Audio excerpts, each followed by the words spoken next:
Elles dirigent et inspirent, de par leur courage et leur force. Dans un monde où les codes des décisions ont toujours été menés par les hommes. Aujourd'hui, nous vous proposons d'aller à la rencontre de deux femmes. Elles sont en train de redessiner les formes du leadership. Elles y sont arrivées seules, au bout de leurs efforts, de leurs convictions et de leur force, à transformer les obstacles en opportunités. Bienvenue, nous rencontrons aujourd'hui pour vous Anaïs Laurette et Thelma Maharodou. Est-ce que avoir sa propre entreprise, c'est une question d'ambition?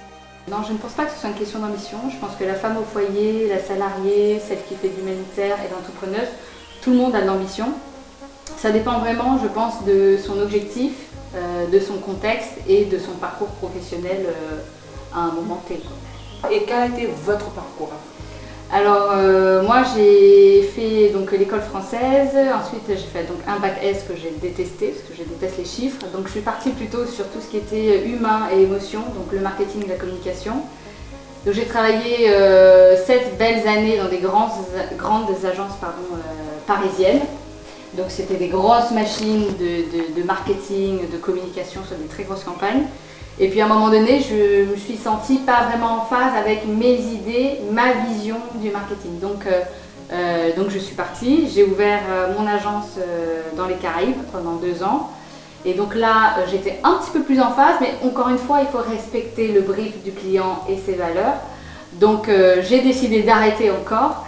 Ensuite, donc, je suis devenue maman, j'ai pris un break de 3 ans et c'est là où vraiment tout a été bouleversé, donc mes ambitions, mon contexte, mes objectifs, ma manière de vivre. Et donc je me suis dit, pourquoi pas lancer une marque. Donc j'ai choisi le bijou et de pouvoir pour une fois mettre en place mes idées, ma vision du marketing et de la communication et surtout de pouvoir gérer mon temps. L'ambition c'est important, mais aussi longtemps qu'on est heureux avec nous-mêmes. Donc ce qui nous fait plaisir, ce qui nous aligne, le alignment est important et de faire un parcours ce que on se sent bien. Le self-care, our own happiness, c'est important. Moi, je sors d'une famille qui a toujours été dans le business, donc c'était acquis. J'étais grandi avec cette idée que I will be in business. Donc, depuis mon enfance, mes parents ils ont une entreprise de meubles, des magasins de meubles. Et depuis mon enfance, je suis dans les magasins. Décembre, les vacances, je suis dans les magasins. Donc, mes parents ont travaillé les week-ends jusqu'à 7h, 10h le soir. Donc, on a grandi comme ça. Donc, pour nous, c'est normal. Et c'est important qu'à mesure qu'on grandit, surtout quand c'est un family business, chacun a un parcours différent parce que tous les enfants, on a grandi d'être des entrepreneurs, d'être des boss. Donc l'idée, c'est de faire chacun son parcours. Donc ça a été un tournant dans votre vie? L'entreprise familiale, c'était une structure, c'était l'encadrement, c'était tout le setup, tout le contact qu'il faut. Et j'étais dans un cocoon. Maintenant, quand je quitte ça, comprendre tous les problèmes que les SMI ont, comprendre un peu, comprendre les manual workers, rouler une usine. Et non, c'était 18 jours avant le Covid. Donc j'ai un enfant de 15 ans à ma charge. Et pour faire tout ça, je pense que j'étais assez folle. J'ai perdu la tête, mais maintenant je suis contente. C'était très dur, très très dur. Alors Anaïs, comment ça s'est passé quand on se lance comme ça, quand on a des idées, on veut surtout les concrétiser? Le premier point pour moi, c'est de croire en ses rêves. Parce que vous allez avoir, et c'est tout à fait normal, tout le monde qui va vous donner toutes les raisons pour lesquelles c'est pas bien, c'est pas le bon secteur, il y a trop de personnes qui font ça. Donc il faut d'abord croire en ses idées et maintenir le cap. Alors effectivement, c'est pas forcément quelque chose de négatif. C'est surtout que les proches nous aiment beaucoup et donc veulent nous protéger et ont peur de l'échec. Donc, mais pour moi, l'échec, c'est le meilleur atout que l'on a dans le business. C'est quand qu'on tombe, on apprend à se relever. Je le vois avec ma fille, je ne sais pas combien de fois elle est tombée en 6 mois pour finalement marcher. Donc pour moi, c'est vraiment croire en ses idées et évidemment prendre des conseils un peu partout, mais et puis de foncer quoi. De foncer, de tomber, de se relever, de retomber, de ressoulever. Moi tous les jours avec Médusa, je recule, j'avance, je m'arrête, je recule, pour mieux sauter en fait finalement. C'est vraiment pas un chemin qui est tracé, c'est compliqué, il faut beaucoup se remettre en question, il faut savoir se regarder dans le miroir, mais une fois qu'on a trouvé le bon filon, c'est que de la satisfaction. Comment percevez-vous le leadership au féminin? Leadership en tant que femme, il y a leadership en tant que maman, il y a leadership en tant qu'employeur. Donc chacun a un rôle différent, mais quand même, à la base, c'est l'humanité. Donc pour pouvoir comprendre comment les gens fonctionnent, comment on nous comprend nous-mêmes, moi ce que je fais, je suis beaucoup de cours, parce qu'à la base, c'est les gens. Et maintenant, le leadership aussi, c'est quoi? C'est de pouvoir avoir la tête haute. La tête haute, et à Maurice, c'est un petit pays. Un petit pays, donc tout le monde se connaît. Et c'est important d'avoir l'intégrité. Clairement, je pense que d'ailleurs le leadership au féminin a pleinement sa place dans le monde du business aujourd'hui, parce que moi je l'ai vu, j'ai été beaucoup entourée de femmes, on va dire que le milieu de la communication et du marketing, de l'audiovisuel, etc. est rempli de femmes, tout simplement parce que je pense que on a l'instinct par exemple maternel, mais on a aussi l'instinct du business féminin. Je sens que les femmes, on est beaucoup plus dans l'émotion, on est beaucoup plus dans chercher en fait une raison de faire quelque chose, des valeurs, un sens en fait à tout ça. Et ça se voit dans le business, ça se voit comment est-ce qu'on travaille, comment est-ce qu'on communique, comment est-ce qu'on gère aussi les employés, etc. Donc je pense qu'effectivement, la femme a une place très importante et prendra même encore plus de place dans les années à venir. Et elles ont non seulement la capacité, mais elles peuvent assurer ce leadership. Ah oui, évidemment. Aujourd'hui, on a, comme disait très bien Thelma, on a accès à beaucoup de choses, beaucoup de formations, même en ligne, Internet. Et moi, le monde du bijou, je ne le connaissais pas du tout. J'ai tout appris en ligne. Donc, c'est-à-dire qu'aujourd'hui, même si on ne fait pas des grandes études, même si on ne vient pas d'une grande famille ou quoi que ce soit, on peut tout apprendre et tout faire par soi-même. Franchement, j'encourage vraiment toutes les femmes à se lancer si elles ont une idée, qu'elles foncent là-dedans. Et je pense que c'est l'avenir de demain. D'après vous, qu'est-ce qui pousse les femmes à devenir entrepreneurs aujourd'hui? Tout simplement parce que les femmes ont toujours été passées en deuxième position. Alors, on a toujours eu par exemple le CEO et sa secrétaire. Ça a été un modèle pendant très très longtemps. Comme par hasard, c'est toujours les femmes qui sont secrétaires. Aujourd'hui, on a le droit de rêver, on a le droit d'avoir des ambitions et surtout, on essaye de gérer au mieux notre vie personnelle et notre vie professionnelle. On ne veut pas sacrifier soit l'un, soit l'autre. Et je pense que l'entrepreneuriat peut offrir aussi un certain équilibre. Alors ça dépend des périodes, hein, mais certain équilibre aux femmes entre le temps accordé à son foyer, à sa famille, à ses enfants, et le temps aussi accordé à son business, et surtout le temps qu'on accorde à notre business a beaucoup plus de valeur. C'est-à-dire que moi quand je fais des overtime, c'est de la valeur que je crée. Donc aujourd'hui ça a beaucoup plus de sens en fait d'être dans l'entrepreneuriat et de faire montrer notre propre valeur et celle de notre famille. Aujourd'hui, la femme peut décider de choisir entre ce qu'elle veut faire et ce que lui dicte la société. Bien sûr, alors le truc c'est que souvent on a été formaté beaucoup par la femme doit faire ça, la femme doit rester à sa place, la femme ne peut pas trop se mettre en avant, etc. Je pense que les temps changent, tout doucement en tout cas, les mentalités changent, la jeunesse change, et puis surtout les femmes d'aujourd'hui, moi je sais que quand je fais quelque chose, je me dis toujours Certes, ma fille n'a que 1 an et demi, mais je me dis, elle me regarde. Et je suis son exemple. Donc, je suis en faisant mon business aujourd'hui, je suis en train de formater la Victoria de demain. Donc, pour moi, tout part de là. Les mères doivent être l'exemple de leurs filles. Et dans 20 ans, c'est elles qui prendront la place et qui iront encore plus loin que nous, évidemment. Donc, voilà, c'est vraiment ça pour moi. Son stock, c'est dans 3 sacs. Moi, j'ai une usine de 10 000 mètres carrés. Donc, c'est différent. Donc, elle n'a pas d'employés. Moi, j'ai des employés. Donc, elle est mobile. Elle peut faire du business n'importe où, online. Et moi, c'est sur place. C'est fabrication qu'on parle. Mais disons qu'à Maurice, pour moi, être une femme entrepreneur, c'est pas facile parce qu'il y a beaucoup de choses qu'on ne réalise pas. Il y a, par exemple, moi, j'emploie des gens, d'accord? J'emploie des gens.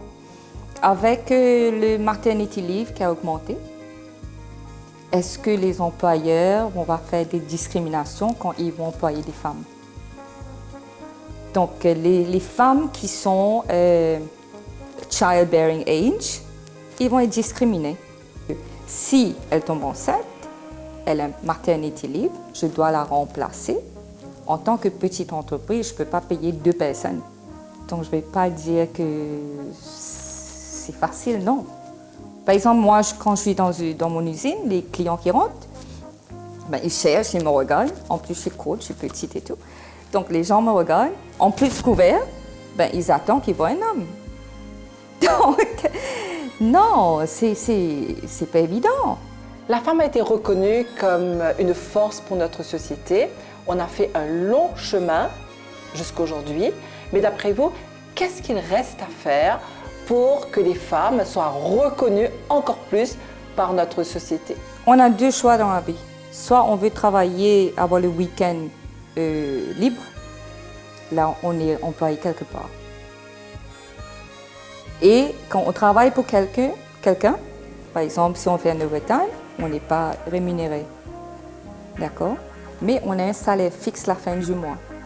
Quand on prend des congés, on peut envoyer un email au boss pour dire au client, pour dire qu'on est en leave.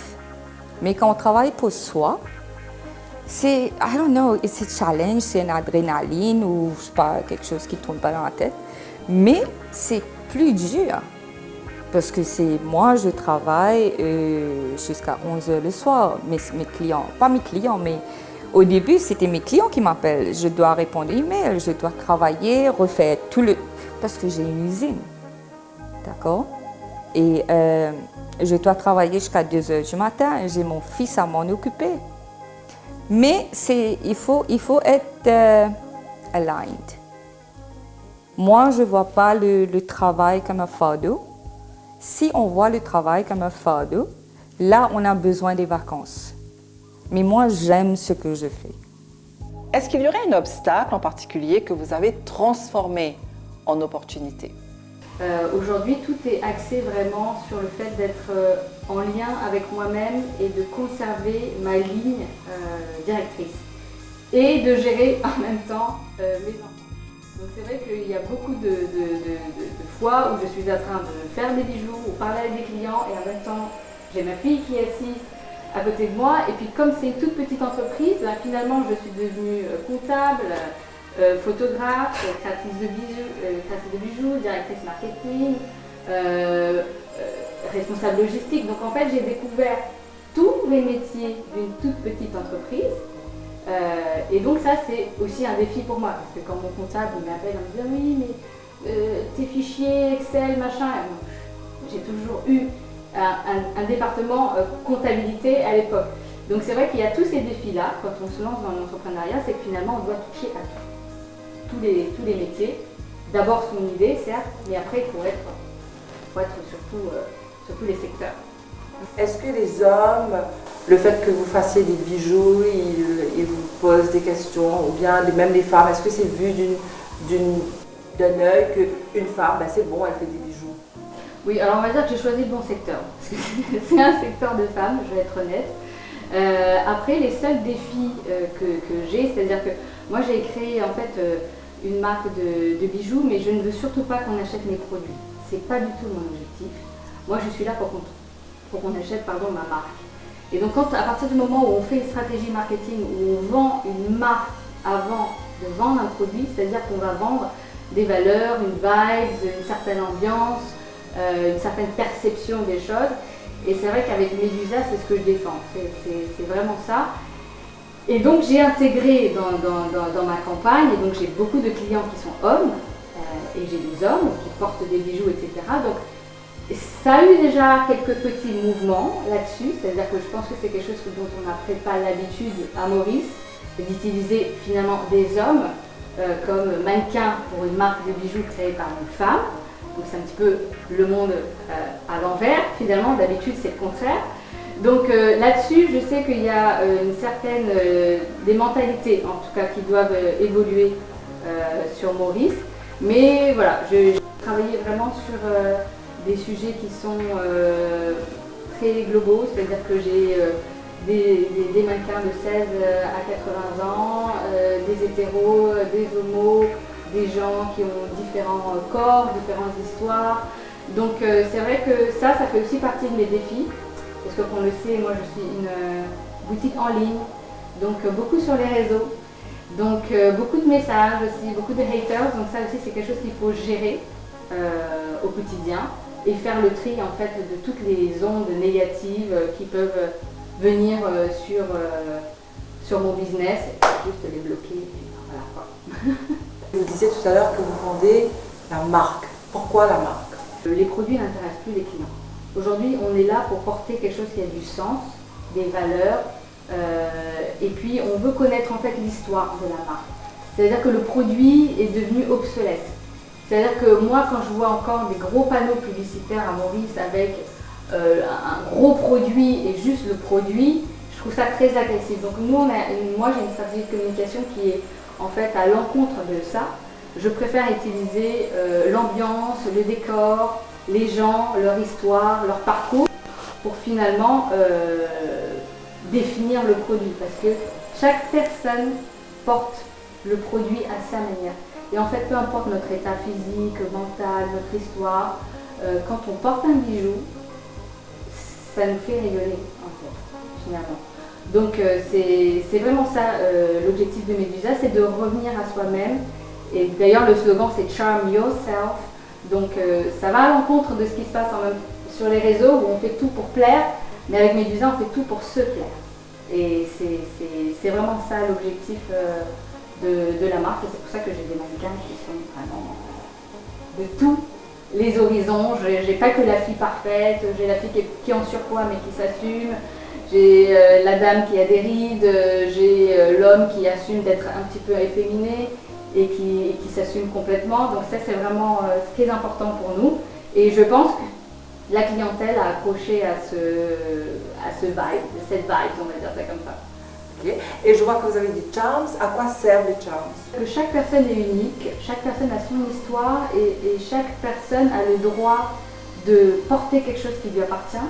Donc on a plus de 300 charms qui sont disponibles. Donc chaque personne peut créer son bijou en fonction de son histoire ou en fonction d'une opportunité, d'un événement, etc. Donc l'idée c'est d'être unique et de porter un bijou que personne ne pourra porter. Donc on offre vraiment la personnalisation à 100% de tous nos bijoux. Par contre, vous, Thelma, vous êtes dans un autre monde, et vous l'avez dit tout à l'heure. Ouais. Vous êtes dans un monde vraiment masculin. Ouais, Je ne sais pas, est-ce que je me trompe? Les blinds, c'est plus un monde où on voit des hommes. Comment est-ce que vous vous êtes frayé un chemin?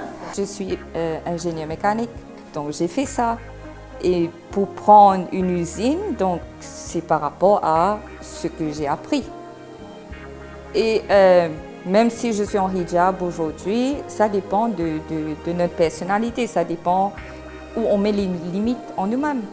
Donc pour moi, même avec hijab, même si je suis une femme, même si je suis maman seule, la vie continue. Donc je dois travailler, j'aime travailler. Et après à Maurice, ce qui est bien à Maurice, on grandit avec de toutes les communautés. Donc c'est dans notre tête. Donc si on est bien avec les gens vont être bien avec nous et vice-versa. Donc il n'y a pas de limite au fait. Les limites, c'est nous-mêmes qui nous créent. It's like the world is there, il faut pouvoir atteindre. Et non pas écouter ce que les gens disent, ce que les gens pensent, mais on écoute ce que nous, on pense. Donc, est-ce que vous auriez dit à une femme, là, maintenant, qui voudrait se lancer dans sa petite entreprise, dans l'entrepreneuriat, quel serait votre message pour cette femme? Il faut beaucoup de courage, il faut beaucoup de patience, parce que moi, je vois que il y a une tendance depuis la Covid que les gens quittent le travail pour, si on paye le travail aussi, pour rentrer dans l'entrepreneuriat. Et les gens pensent que c'est facile. C'est facile et on va gagner de l'argent facilement. Au fait, statistiquement parlant, ça prend 3 ans pour un business break-even. Et après 3 ans, que là, ça commence à générer de l'argent. Il faut persévérer et si on est dans l'entrepreneuriat, Maurice, parce que le networking est important, il y a en tant que micro, PME ou SMI, on n'a pas de one-stop shop. C'est pas facile, mais il faut choisir. Qu'est-ce que vous pensez de la condition féminine à Maurice? Quelqu'un qui veut aller de l'avant, il faut travailler sur soi parce que c'est ça qui évite le burn-out et c'est ça qui nous donne notre conviction de notre capacité. Alors moi, je rejoins 100% Thelma sur ce qu'elle dit. Je pense que c'est très important de travailler sur soi, mais je pense qu'il faut aussi que la société commence à s'adapter au fait que les femmes aussi vont vers le leadership, ont de l'ambition.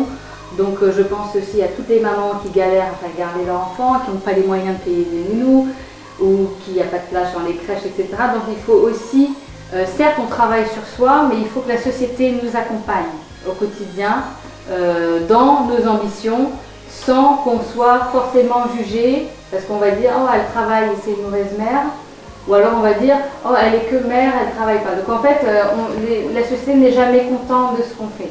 Donc je pense qu'il faut trouver un équilibre et je suis certaine qu'avec le temps, les choses changeront. En tout cas, j'espère.